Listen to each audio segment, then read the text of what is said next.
तो मैथ निकाल लो, page number 135।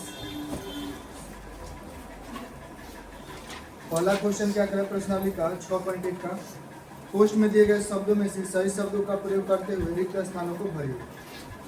तो कह रहा है सभी वृत्त डैश डैश होते हैं, सर्वांगसम या समरूप।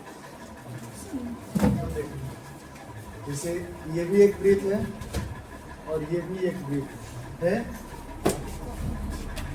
तो क्या ये इसके बराबर है?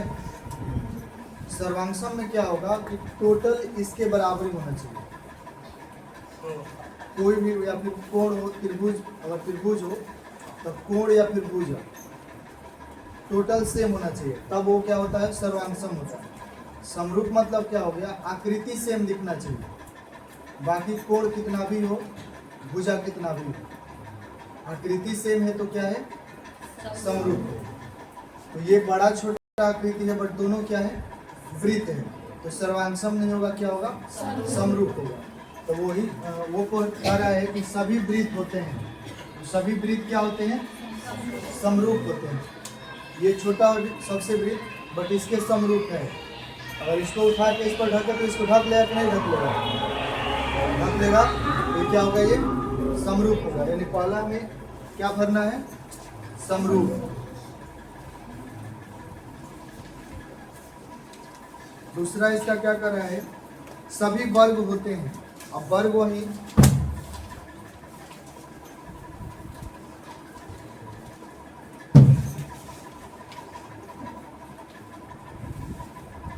जैसे एक छोटा सा वर्ग हो गया,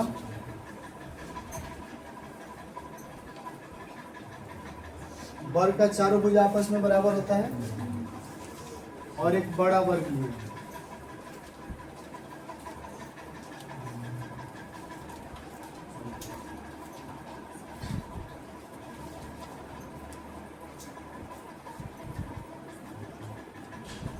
बड़ा वर्ग, तो इसका कोण तो सब बराबर होगा, इसका भी 90, इसका भी 90। क्या इसका भुजा इसके बराबर होगा?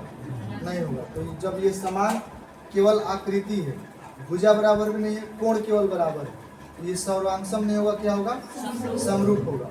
अब इसमें का कितना भी वर्ग ले ले, बड़ा छोटा सभी वर्ग होते हैं, तो क्या होते हैं? समरूप होते हैं, सर्वांगसम नहीं। तो इसमें भी क्या बनाएगा? समरूप होगा। आगे सभी डैश डैश त्रिभुज होते हैं,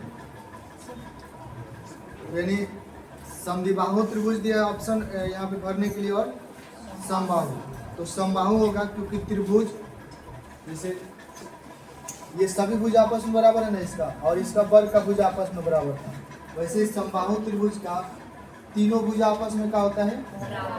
बराबर होता है। अब इसका एक और बड़ा ले लें,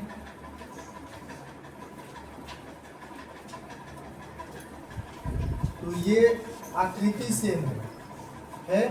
अगर समद्विबाहु त्रिभुज लेंगे तो उसमें कोई दो ही भुजा बराबर होगा, दो ही भुजा ना बराबर होगा। तो दो भुजा बराबर हो तो वो न समरूप होगा न सर्वांगसम, तो इसलिए दोनों उसमें क्या डलेगा? समबाहु त्रिभुज, क्योंकि समबाहु त्रिभुज में तीनों भुजा बराबर होगा, और कोण भी क्या होता है? 60 डिग्री का, तीनों का कोण 60 डिग्री, इसमें तीनों कोण 60 डिग्री, तो इसमें क्या डलेगा? समबाहु त्रिभुज। आगे कर रहा है 4 नंबर, भुजाओं की समान संख्या वाले दो बहुभुज समरूप होते हैं। फिर कर रहा है यदि, इसमें पहला क्वेश्चन यहाँ से है, उनके संगत कोण बराबर, यहाँ पे क्या डालना है? बराबर। संगत कोण कौन कौन सा होता है पढ़ाए हैं? तो संगत कोण क्या होना चाहिए? बराबर, और उनकी संगत भुजा क्या होना चाहिए? समानुपाती होना चाहिए। यानी यहाँ पे दूसरा में समानुपाती हो जाएगा। अब यहाँ पे दूसरा कह रहा है, पहला में 4 क्वेश्चन दिया था, दूसरा क्वेश्चन कर रहा है निम्नलिखित युग्मों के दो भिन्न उदाहरण दीजिए। यानी दो उदाहरण देना है। समरूप आकृति, समरूप आकृति यानी जो आकृति क्या हो? समरूप दिखे। तो यहीं पे है दोनों, यही हो जाएगा। ये वर्ग हो जाएगा, समरूप है, और ये समबाहु त्रिभुज हो जाएगा, ये भी समरूप है। इसके अलावा अन्य आकृति भी हो सकता है, जैसे वृत्त हो गया, बड़ा छोटा वृत्त हो सकता है, वो क्या होगा? समरूप हो जाएगा।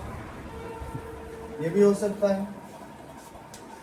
दो ही उदाहरण देना था, दो आकृति का, तो इसमें से कोई दो लिखना है, ये फिर ये या फिर ये, हो जाएगा।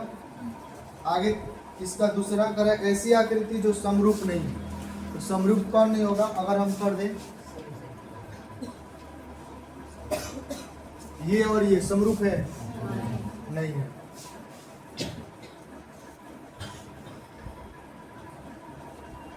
कहते ये वाला इसके बराबर है, ये इसके बराबर है, क्या ये वाला ये आकृति सेम है? समरूप होगा? नहीं होगा। या फिर ये भी ले सकते हैं, वर्ग आयत, या फिर ये भी समबाहु त्रिभुज और आयत, या फिर ये वाला। तो ऐसा आकृति जो दो उदाहरण देना है जो समरूप नहीं हो, यानी असमान आकृति का उदाहरण देना है, हो जाएगा ये भी। आगे लास्ट क्वेश्चन 6.1 का करे, बताइए निम्नलिखित चतुर्भुज समरूप है या नहीं? तो समरूप है ये, एक क्या है? वर्ग है, और एक क्या है? समानांतर चतुर्भुज।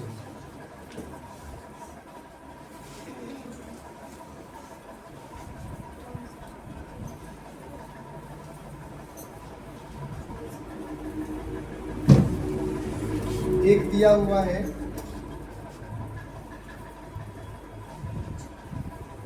समानांतर चतुर्भुज,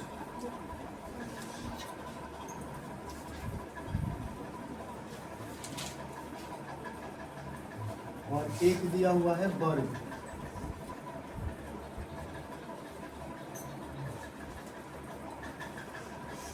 भुजा है इसका 3, कोण होगा समकोण, इसका भुजा है 1.5,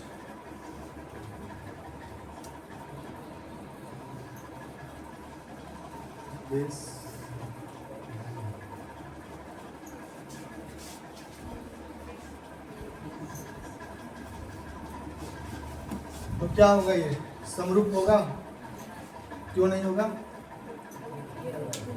आकृति अलग है। भुजा भले एक अनुपात में हो सकता है, जैसे 1.5 बट्टा में 3, सबका उतना ही होगा, 1.5 3 1.5 3 1.5 3।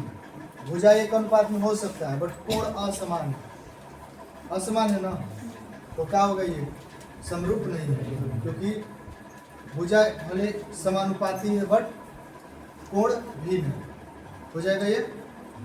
आगे कंप्लीट हो गया, ही प्रमेय तो हो गया है।